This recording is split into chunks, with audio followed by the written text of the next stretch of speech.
Alhamdulillah Rabbil Alamin. Assalatu wassalamu ala ashrafil anbiya'i wal mursalin Muhammadin wa ala alihi wa sahbihi ajma'in. Walhamdulillahi Rabbil Alamin.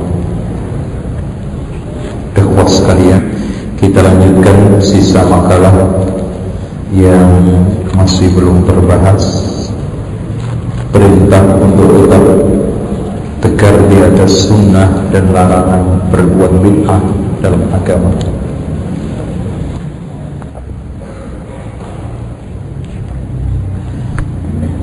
Kita telah mempelajari bersama bahwa Islam ditinggalkan Rasul dalam keadaan sempurna tanpa cacat. Konsep Islam itu adanya sami'na wa ata'na.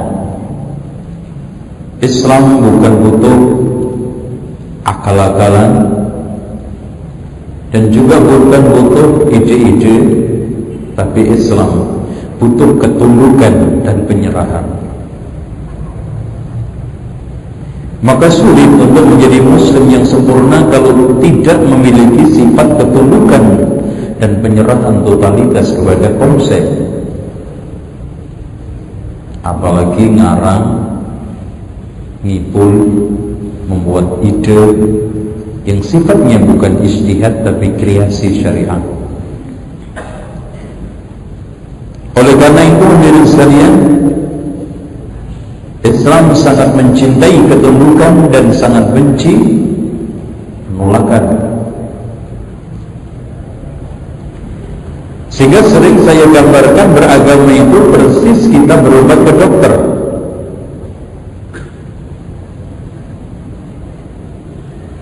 Antum lihat bagaimana pasien ketika di tangan dokter.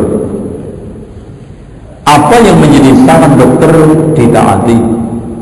Apa yang menjadi resep dokter diturutin. Disuruh apapun tidak pernah bantah. Suruh tidur-tidur, nungging-nungging. Hatta Pak, saya enggak berlebihan.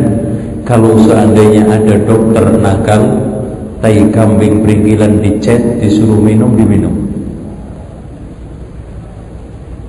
Ya, diwarnai, dimasukin, dicet, minum sehari 3 kali. Wallahi diminum. Kalau seandainya mencret mules paling banter, balik lagi ke dokter. Balik, Pak, satu obat ini kok membuat saya mules. Padahal hadirin sekalian, resep dokter bisa saja salah, bisa saja tidak akurat. Sementara resep Rasul, Masya Allah, dijamin benar, nggak mungkin meleset dan mendatangkan kebahagiaan. Makanya ada satu ungkapan, tidak ada orang yang dirugikan karena mengamalkan Islam. Saya tanya sekarang, konsep agama mana dari Islam ini yang merugikan kita? Gak ada ceritanya orang bangkrut gara-gara zakat, sakit perut gara-gara puasa, encok rematik kumat gara-gara kebanyakan sujud. Gak ada. Karena syariat ini didesain sedemikian api oleh Allah, cocok dengan kebutuhan manusia. Sehingga antara tataran syariat dengan kemampuan manusia tak mungkin berlebih, sehingga la yukallifullahu nafsan illa wus'aha. Maka kalau ada orang keberatan mengamalkan Islam, terbebani dengan syariat Islam, itu yang konsep bukan syariatnya tapi manusianya.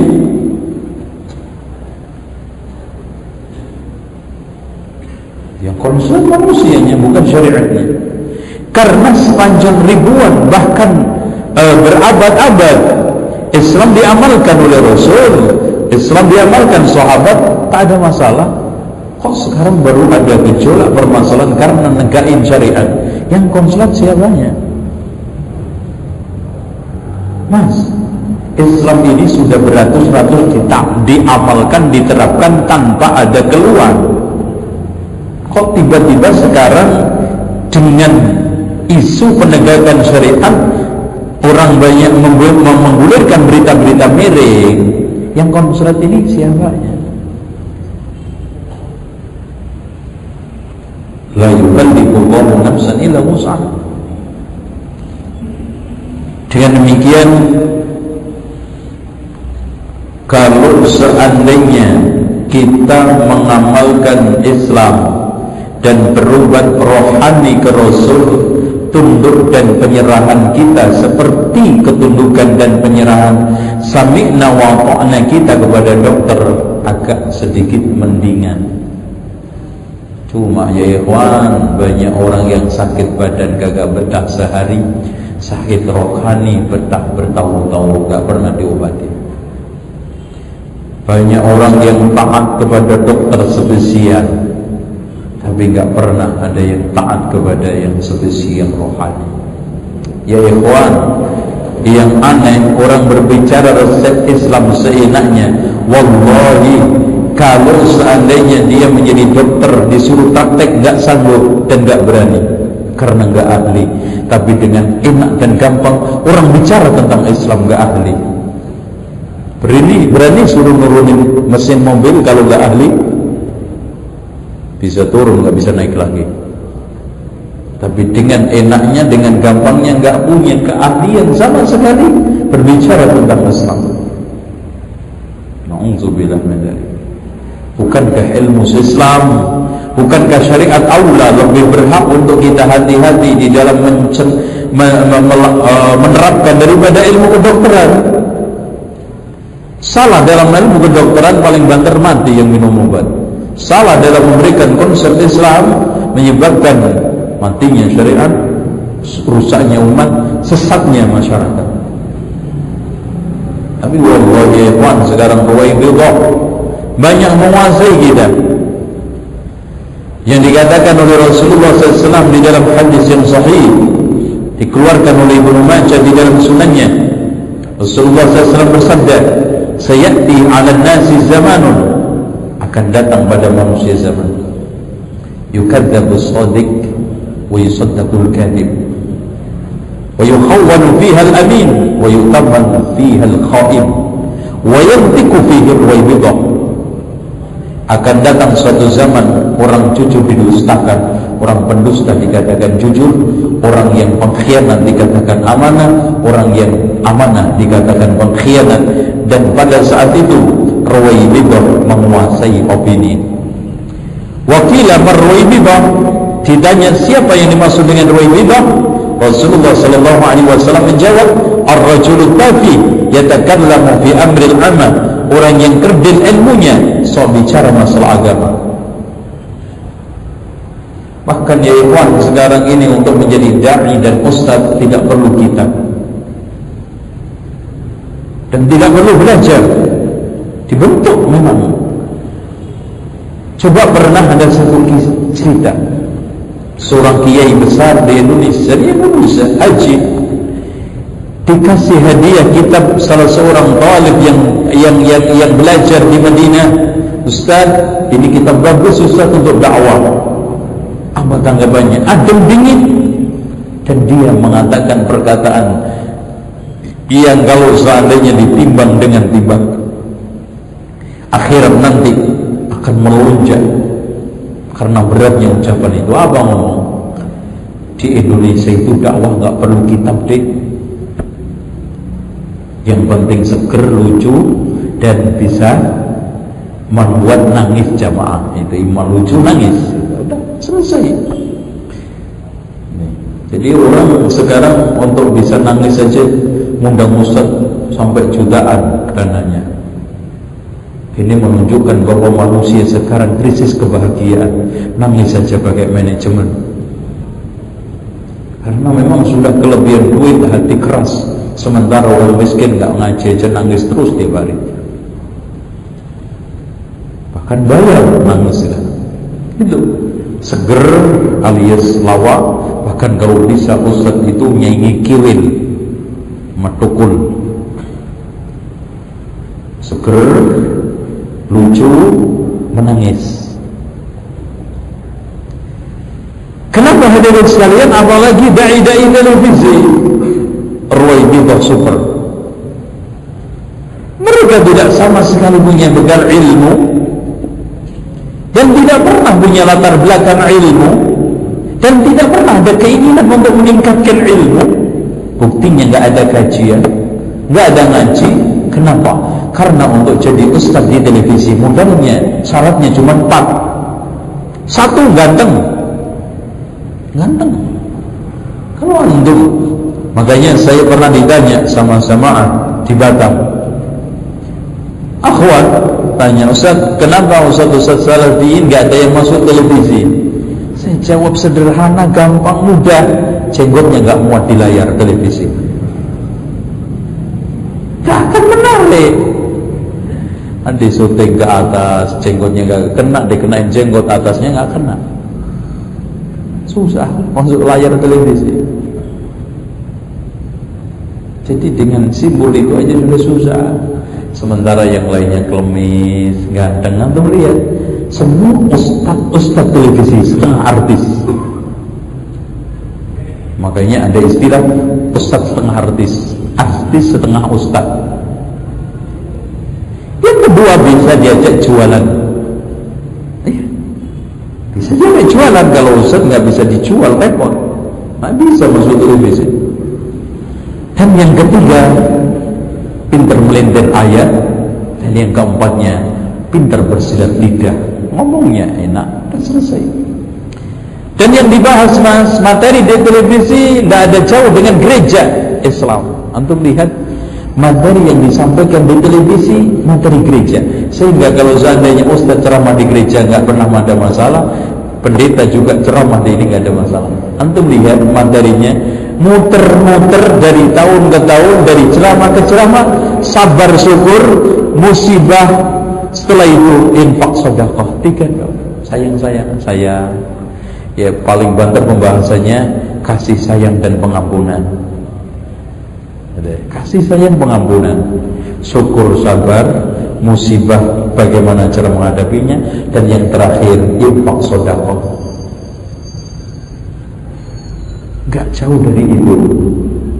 Wallahi ya ikhwan, kalau antum cermatin, ini materi pendeta ketika siraman rohani di gereja.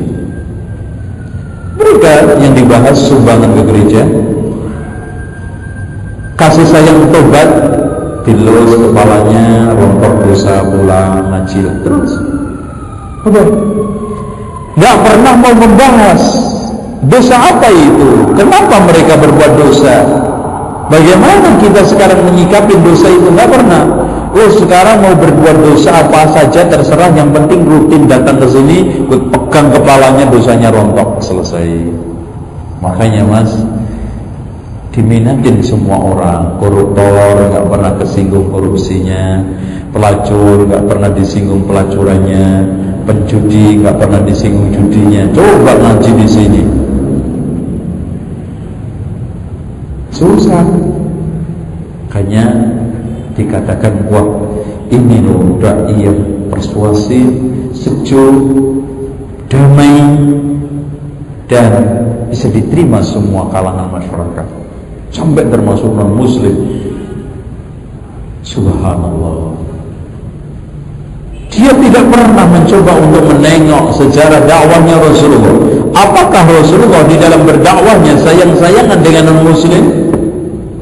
Bahkan Rasulullah di Mekah dimusuhi musyrikun, di Madinah dimusuhi Yahudi. Loh, sekarang pertanyaannya, yang konslet Rasulullah apa mereka doa-doa itu? Kalau anda mengatakan, wah dakwahnya Rasulullah konslet, naudzubillah, imma kita milih yang konslet mereka atau Rasulullah. Rasul aja dimusuhin kok. Kalau ada orang yang sekarang bisa diterima semua kalangan, bahkan melebar sampai kepada non muslim, ketahuilah dakwah dia gak beres. Gak beres. Karena Islam itu adalah wala wal bara. Ketika bicara masalah wala wal bara, bicaranya adalah membenci dan mencintai. Membenci orang yang harus dibenci, mencintai orang yang harus dibenci, murni karena Allah. Walan tajidu qauman yu'minuna billahi wal yawmil akhir yuwadduna man hadallahu wa rasulahu walan tarda 'anka al-yahud wala nasara hatta tattabi'a millatahum wala yazaluna yuqatilunaka, ya, terus menerus memerangi mereka kalian, hatta yaruddukum an dinikum in istata'u, sampai mampu. Kita kembali ikhwan, dengan demikian persis yang dikatakan oleh Sufyan Ats-Tsauri. Ucapan tanpa perbuatan tidak ada nilainya. Ucapan perbuatan tanpa disertai dengan niat ikhlas tidak ada manfaatnya. Ucapan perbuatan dan niat yang tulus tidak ada manfaat kecuali sesuai dengan sunnah. Ilmu, berucap dengan dasar ilmu, berbuat dengan dasar ilmu, berniat pun berdasar ilmu. Dengan demikian ikhwan, kita lihat banyak sekali kesempurnaan Islam tidak bisa didapat kecuali bil kitab was sunnah. Oleh karena itu kalau kita lihat banyak sekali anjuran ajakan untuk kembali kepada Al-Quran.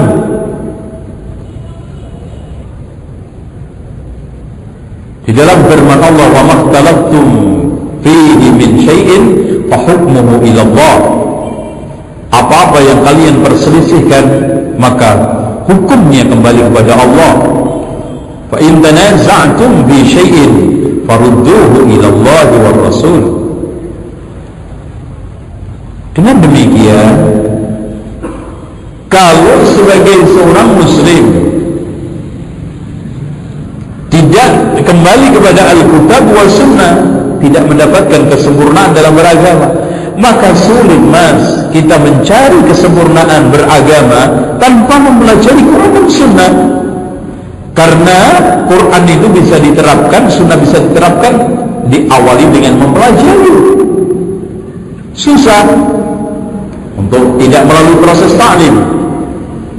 Oleh karena itu Rasulullah SAW mengatakan, may yuridillahu bihi khairan yufaqihu fid din. Barang siapa yang dikehendaki oleh Allah baik dalam masalah akidahnya, ibadahnya, muamalahnya, akhlaknya, rumah tangganya, kuliahnya, belajarnya, bertetangga, bernegara, semua umum akan dipahamkan dalam masalah urusan agama. May yuridillahu bihi khairan nakirah. Dan antum tahu semua nakirah itu yufidul umum, mencakup seluruh kebaikan, hanya bisa didapat dengan yufaqihu fiddin.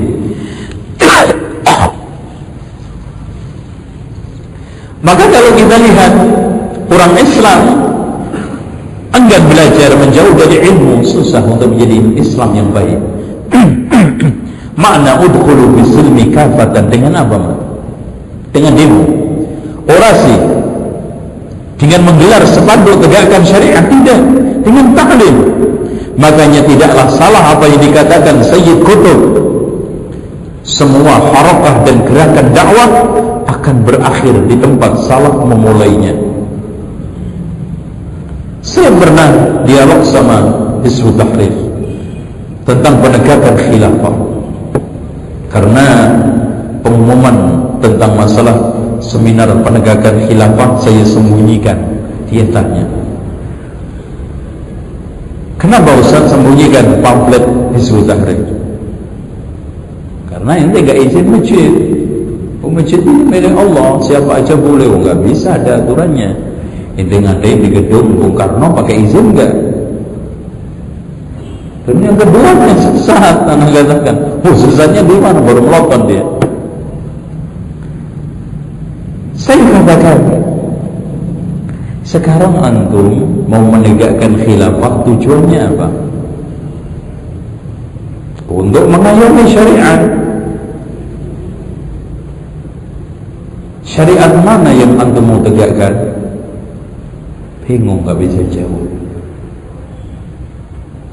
Dengan cara apa Anda menegakkan syariat? Lebih bingung lagi. Dengan cara apa, ikhwan? Dengan cara taklim lagi. Wallahi semuanya akan berakhir di tempat salah memulai ngaji lagi. Bagaimana Anda bisa sampai kepada pemahaman Quran yang sahih tanpa ta'lim, mempelajari sunnah dengan sahih tanpa ta'lim? Makanya saya sering umpamakan khilafah dengan penegakan syariat persis seperti pohon yang kita tanam. Pohonnya ini adalah syariat, buahnya khilafah. Mas, pertanyaan untuk mendapatkan buah yang baik harus memiliki pohon yang subur. Supaya pohon subur, apa yang kita lakukan? Mupuk, nyemprot hama, dan nyiram rutin kan gitu. Mupuknya tarbiyah, nyemprot hamanya tasfiyah, dan nyiramnya tazkiyah.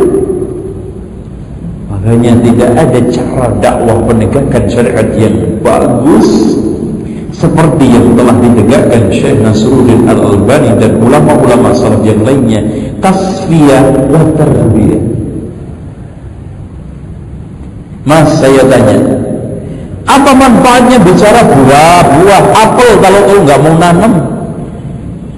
Tiap hari di mana-mana khilafah. Lu sekarang bisa dapat buah kagak nanam dari mana? Kagak punya batang. Buah. Ya, akhirnya beli buah di pasar, kagak mau nanam, jalan pintas. Sekarang untuk mendapatkan pohon yang kokoh, yang subur, yang bagus, sehingga kita harapkan buahnya bagus, kita siram dengan rutin, kita pupuk dengan rajin, kita semprot hamanya dengan baik. Itu logika penanaman. Ingat, bagaimana antum akan mendapatkan tumbuhan yang subur, mupuk, nggak mau nyemprot hama, nggak mau nyiram, nggak mau. Inilah ta'lim, dakwah, tasfiyah wa tarbiyah. Tasfiyah, kita singkirkan hama-hama yang mengganggu pohon syariat. Kita pupuk supaya subur pohon syariat. Kita tazkiyah, siram supaya apa? Dia seger akar-akarnya sehingga menumbuhkan tumbuh-tumbuhannya dan buahnya yang baik. Kok ternyata mas usaha itu dengan baik nanam, kok nggak keluar buahnya? Loh, memang nanam itu harus lazim keluar buahnya. Kok sekarang kita dakwah siang malam buahnya nggak kedapat? Orang tidak semua nanam keluar buahnya, ya nggak mas? Tapi yang penting nanamnya, yang penting usahanya. Kita dengan nyemprot, dengan ngemes, dengan mupuk udah dikasih pahala Allah, selesai. Soal buah, mosok sih, itu mas, mosok sih kita mupuk rajin, nyemprot hama rajin, nyiram rajin, nggak keluar buahnya. Mudah-mudahan tamsil ini mendekatin akal kita untuk mendekatkan permasalahan ini, sehingga ketika kita punya konsep sallu kama ra'aitumuni usalli, salatlah seperti engkau melihat aku salat. Mas, antum pahamnya agak sedikit melebar. Tegakkanlah syariat seperti engkau melihat aku menegakkan syariat. Tegakkanlah daulah Islamiyah seperti engkau melihat aku menegakkan daulah Islamiyah. Semua berpolitiklah seperti engkau melihat aku politik. Berekonomilah seperti engkau melihat aku berekonomi. Masya Allah. Cuman sekarang ini ya ikhwan, mereka mau melihat Rasul dalam sholat itu pun cacat, tapi dalam hal lain gak mau pernah melihat Rasulullah, sehingga tersesat, kacau di tengah jalan. Laqad kana lakum fi Rasulillahi uswatun hasanah, bukan hanya di dalam akhlak. Makanya ikhwan, ketika antum pada saat adanya peringatan yang paling kencang dibacakan ayat-ayat Allah, laqad kana lakum fi Rasulillahi uswatun hasanah, terutama peringatan Maulid Nabi, yang dimaksud uswatun hasanah bil akhlak tok. Padahal Rasul itu uswatun hasanah. Antum lihat nakiroh lagi mas, uswatun hasanatun nakiroh. seluruh sisi uswatun hasanatun fil aqidah, uswatun hasanatun fil ibadah, uswatun hasanatun fil muamalah, uswatun hasanatun fil akhlak, uswatun hasanatun fil iktisad, ekonomi, politik, bersosial, uswatun hasan, bukan akhlak toh. Makanya mas, ketika dia sedang membaca laqad kana lakum fi rasulillah uswatun hasanatun, membuat bid'ah di tengah pembacaan kitab itu. Karena dia anggap uswah itu tidak harus di dalam akidah, cuman akhlak tok cukup. Sallallahu alaihi. Inilah parsial agama yang telah dikembangkan sebagai umat sebagian besar sekarang sayangnya di tengah kita. Oleh karena itu dicanangkan Al-Quran dan Sunnah menjadi hidayah. Dzalikal kitabu la raiba fihi hudan lil muttaqin. Ya ikhwan, kalau sudah hidayah artinya apa? Petunjuk, gak mungkin menyesatkan. Makanya siapa yang disusahkan dengan Quran, siapa yang dipersulit hidupnya dengan Quran, dia telah imma menerjemahkan Quran secara salah, memahami Quran secara salah, atau salah paham terhadap Al-Quran. Karena hujan.